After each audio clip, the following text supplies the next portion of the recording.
colossal giants of the past, today we are looking closely at the industrial demise of the UK.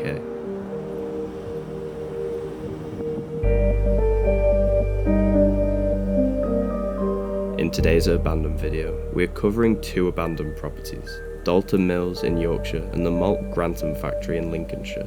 Both contain fascinating remnants from bygone eras, including various film sets for shows like Peaky Blinders. Join us to discover what else we come across inside.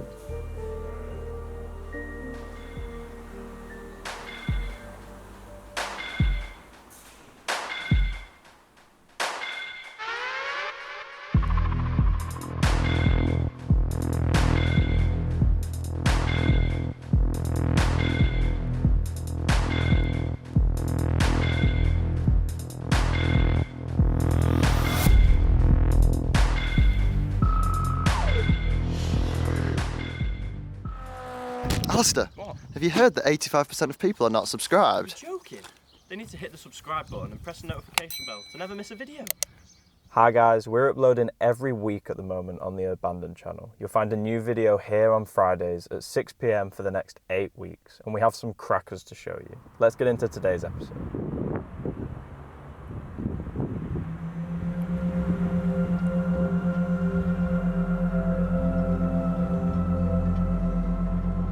First up, in this two-part special, we're focusing on Dalton Mills in Keighley, Yorkshire, which we finally visited in early 2021 after putting it off for some time.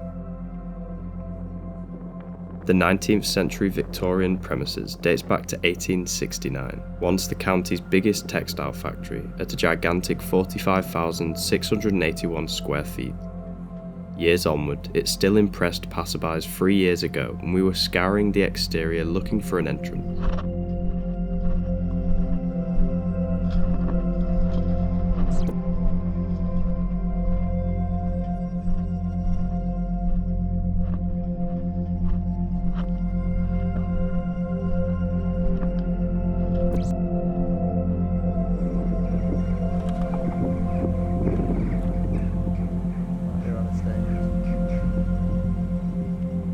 After a fire in 2011 destroying the rear areas of the structure, requiring more than 100 firefighters to manage, it was these hazardous sections we ended up within, eventually finding a concealed access into the heart of the facility.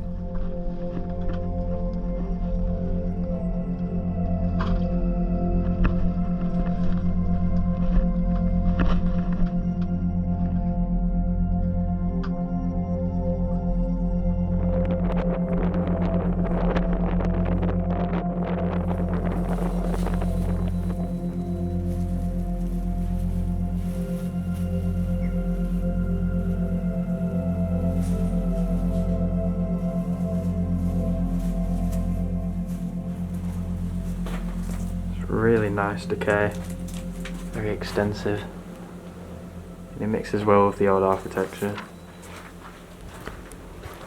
I don't think there's much in this building, but it's very historic and old. See, old pieces of furniture like this are pretty cool.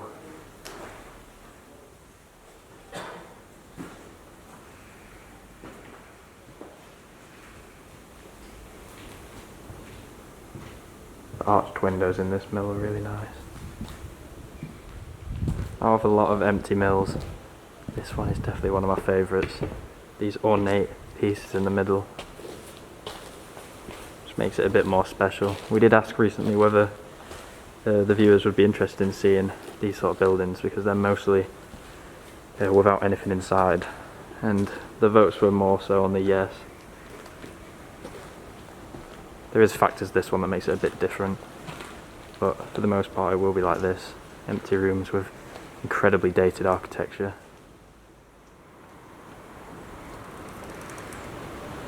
There's workers all down there. It's like a car trading place. You can hear them and their music going. Whilst we're just beside them inside.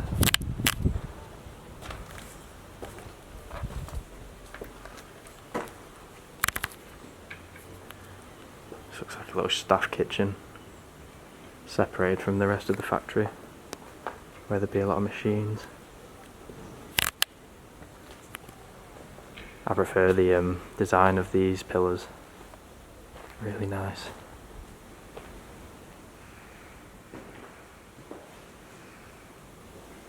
In this room the architecture's even better.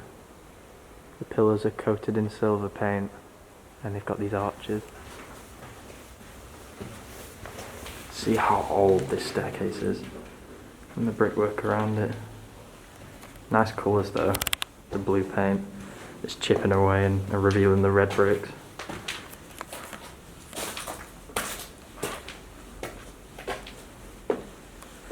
Now this floor was the one that had collapsed.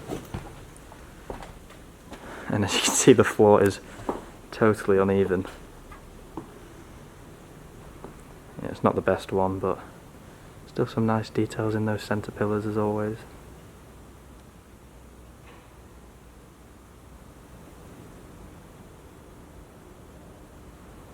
You can see signs that the owners knew the building's time was drawing to an end. These buckets of water that are set up to collect it as it fell from the broken roof. And there's also many cordoned off caution banners and such that would stop workers from entering unsafe areas.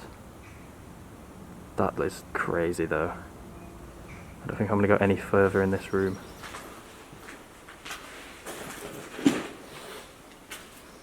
There's an odd health and safety law notice. We're finally in the second building, which is the main one of the site. It's much bigger and a lot more areas are accessible. It just looks older as well and more intact despite some foliage growing.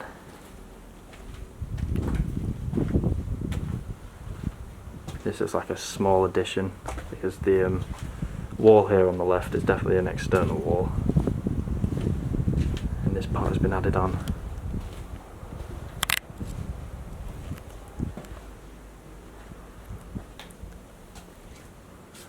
Oh wow, oh my god, it's like a small workshop.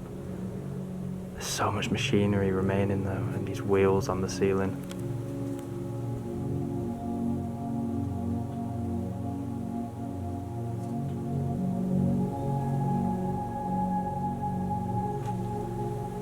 All the machinery in here. There's complete differentiation from the rest of the site where there's hardly anything. In here it's all still here and it must have been in this room for a very long time. It's rusted to that brown. Look at this one, massive. I've seen similar machines like this but nowhere near this big. I think it's a press. All the cupboards are full of nuts and bolts and components that would be very useful.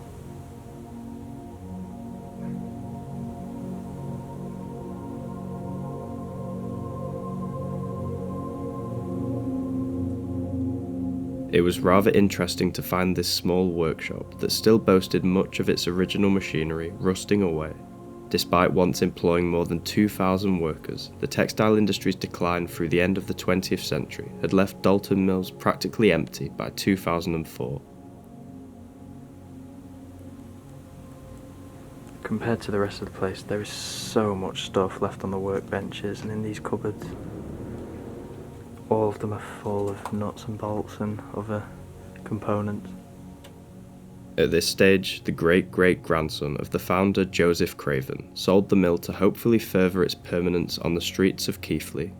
However, the outdated building was seemingly not financially viable and large regions would never reopen. This is definitely a film set. These walls are not real. Wow.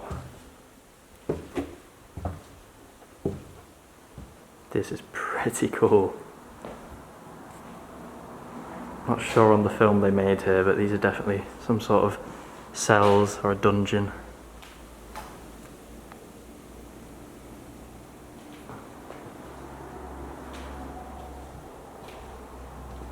This is totally out of the ordinary. I've not seen anything like this really in an abandoned building before.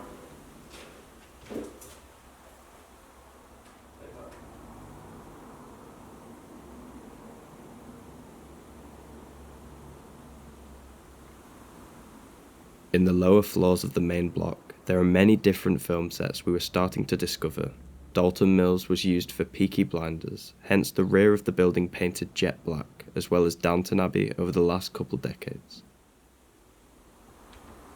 Even more cells. They would have had to have a really good artificial lighting setup in here. It's pitch black.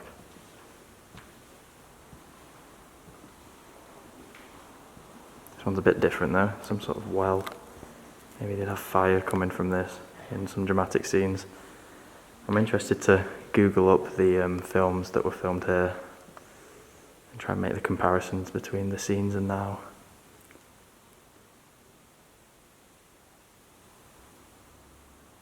It's really interesting actually. Fountains Abbey Undercroft is probably the name for this part of the set in the show. And then you come into rooms like this that look like a hotel or mansion just built inside of this mill. You can see there how it all looks fake and like a set. But clearly, they had to do a lot of planning to do this renovation to make the set. And they never changed it back. Different adverts for shows.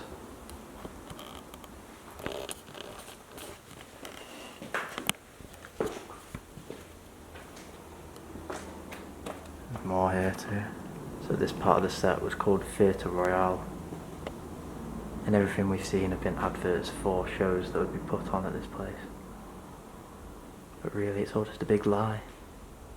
Okay, this is looking a lot more like a set with these reception desks. Very tacky, very fake, but a viewer on TV might not bat an eye. I love what they've done with the pillars though in this bit. Wow. The golden rimmed balcony up there, leading into this.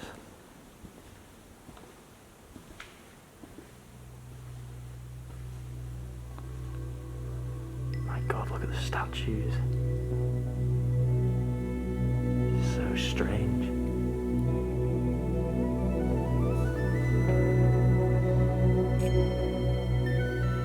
This set relates to the 2016 film Limehouse Golem, starring Bill Nighy, that utilised Dalton Mills a year prior internally and externally. This space became a music hall, with the cells also used in the dark horror thriller. Heading up the stairs onto the balcony. I somewhat feel like actors would not have come up here that often, because this headspace is very low. I have to crouch. Probably for cameras overlooking the main hall of this theatre. It's a strange theatre, and I wonder if they removed the pillars during its use. If they even can. It's just cool how someone scouted out an abandoned mill, seen the pillars and thought about this and brought it to life.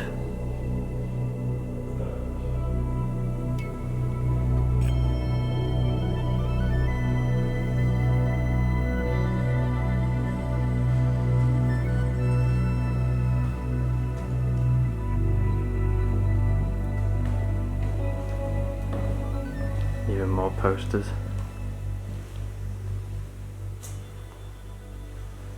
Not sure when the show was made, but definitely had an old setting. Oh my God, there's so many. There's even more up here. I wonder if there's more set upstairs.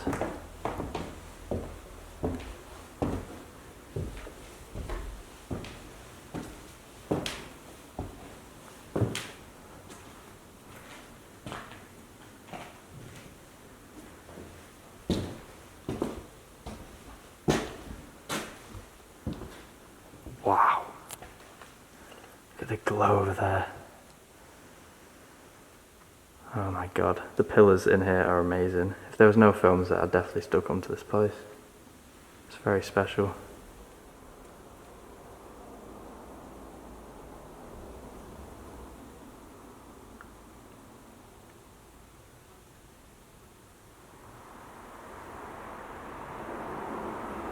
Just look like these abandoned floors have been used for recent construction, but on second thought maybe this is just for when they were building the film sets, because the wood is the same colour as all of the wood, it's just been painted different to act as walls.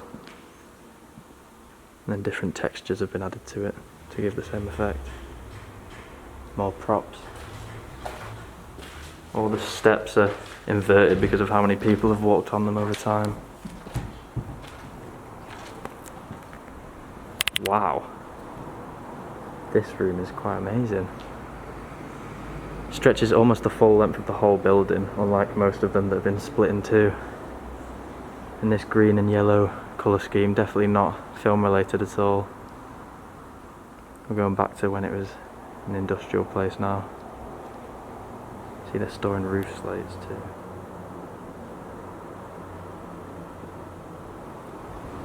Wood's been getting removed from the floor.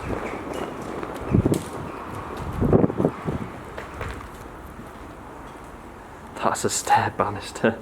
My god. This place is very dangerous, to be honest.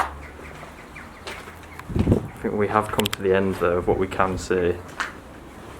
Because here, the building's burnt completely. So from that wall there is nothing this way, but originally there would have been a building. And there wouldn't have been multiple buildings that we've seen today. It's just all one. Yeah. That's pretty much everything.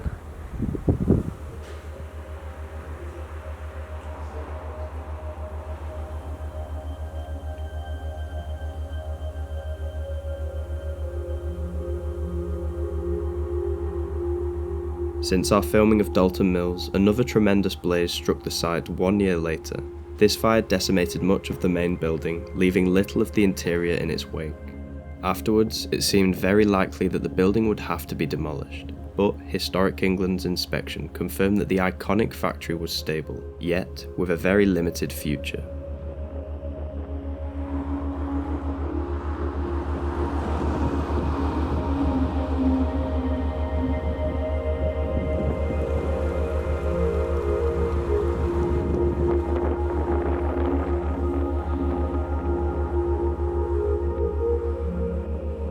In the second portion of today's episode, we are showcasing our exploration of the Baird's Malt factory in Grantham, Lincolnshire, from a few months later in 2021.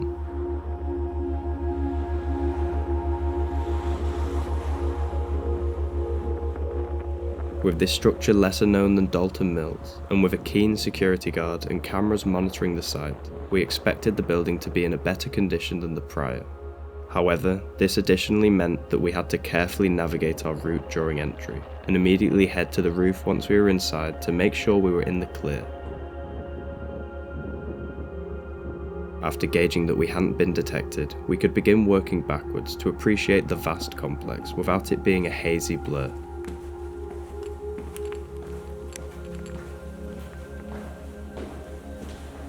I'd love to say we just got inside, but in reality, we sprinted past 100 sensors, waited for security to do a lap of the site from the roof, and then when he went back into his cabin, I've now come back downstairs and began taking a proper look around. This room, I remember, is very cool, and it's the same as the one alongside it. It's a huge conveyor belt, and the malt that would be made here would come down and go along this, probably in its finished state, to a place where it could be exported. Power still works in here, which is surprising because parts of it look like a video game. The rust on these rails, crazy.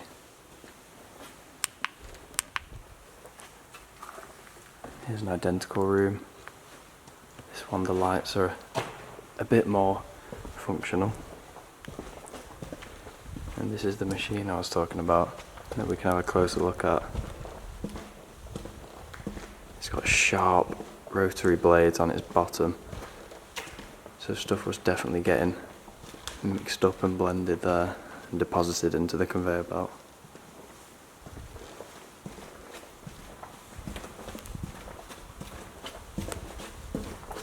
It's a Sega built machine. And here are all the motors that would power them. There's one for every single rotary blade.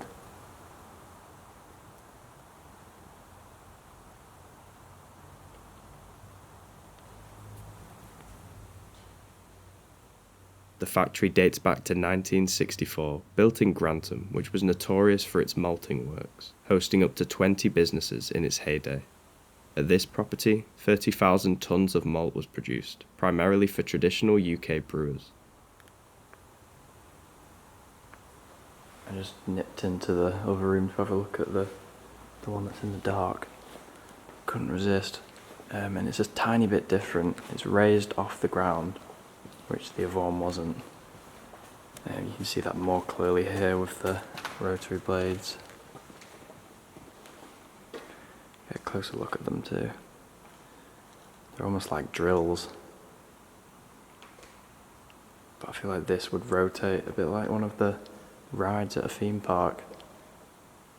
This would like flip and then deposit all the stuff back into the conveyor belt.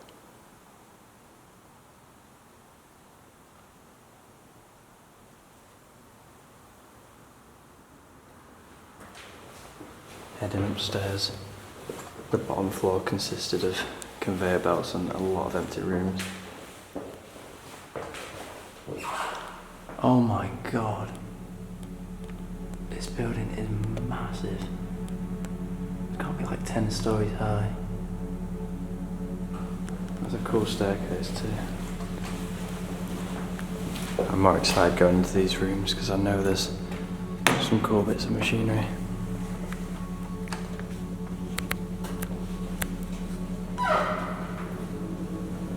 Here are some hoppers looking over some large basins.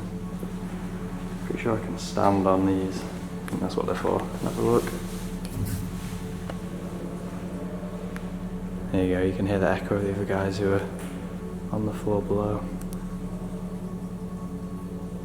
The colour scheme is really nice and dated.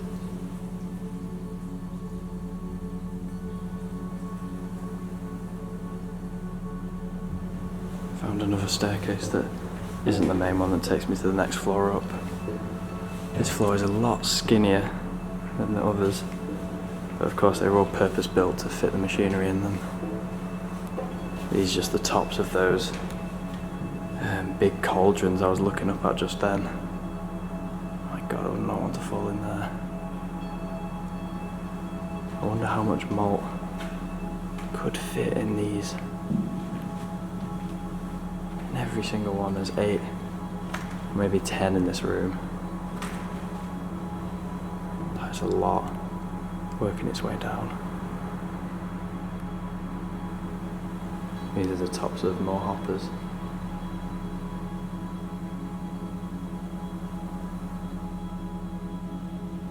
Across the spacious grounds, the various buildings consisted of sleeping, germination and kilning vessels, as well as a large silo storage space. Back in the day, it would have been a facility brimming with noise, but now, since early 2021, when the closure announcement was made, all of the machines are silent and still, awaiting their fate. It's an earmuff dispenser.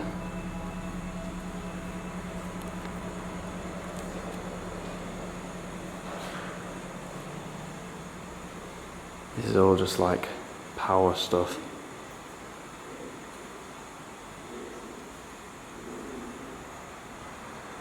The machinery is all below. I think that's just a big storage container for a certain ingredient or maybe the whole bunch. And it got separated as it went down. Ah, this looks very modern. Looks like some offices. Maybe not. Very updated control panel.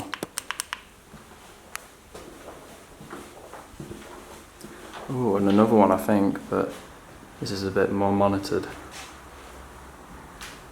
It's got the whole logbook and everything. And then 2 monitors set up. I think this is a manager's office, because it seems like they can choose roles on that board on the right.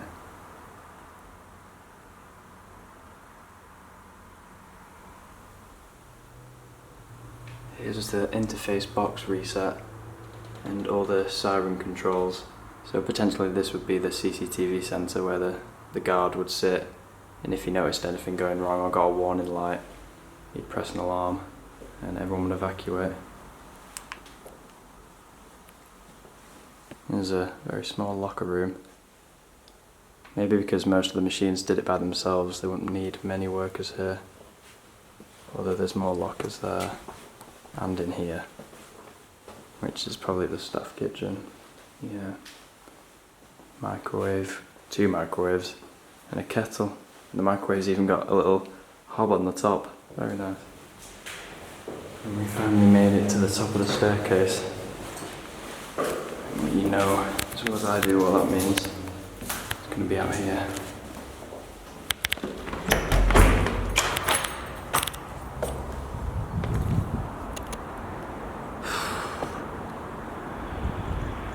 Quite a nice view on a really nice day.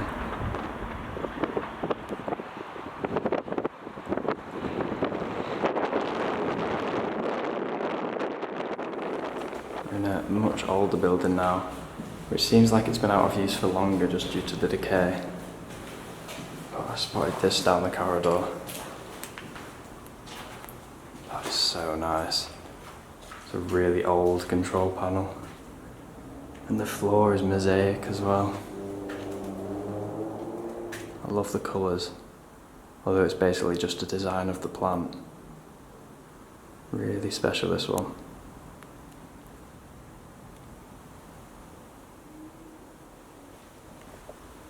Inside another building now, which is the one we were looking at from the other's roof.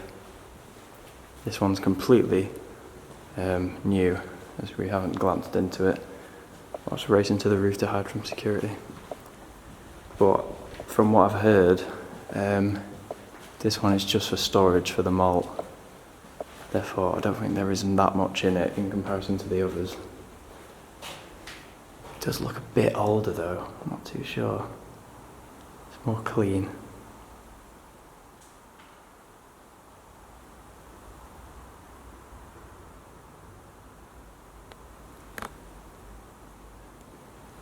Heading up another staircase in the biggest building here. It goes all the way to the top and it's got a hole so you can see it. At least this floor has a sign so I can see what's on it. Got barley weighers and northern decay.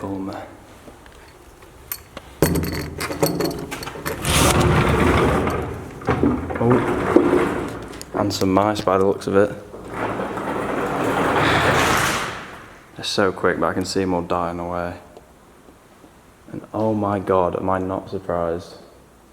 This is all barley. If I crouch down, you can see how big that pile is. It's covering that hopper. That is crazy. I'm still seeing mice. You might have seen that one then.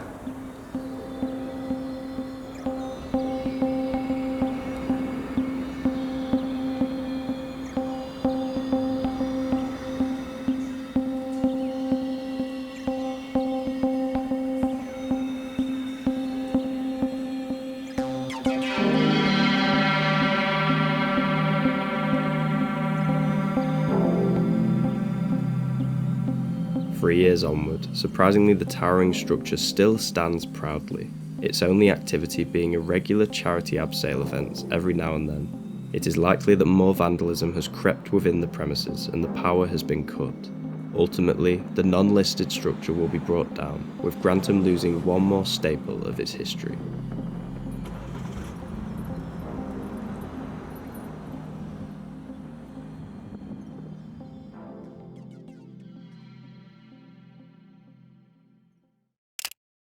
Here are some of our photographs captured at the abandoned industrial sites. If you like the look of them, check out our Instagram page in the description, where we share images from our explores months before they are seen on YouTube.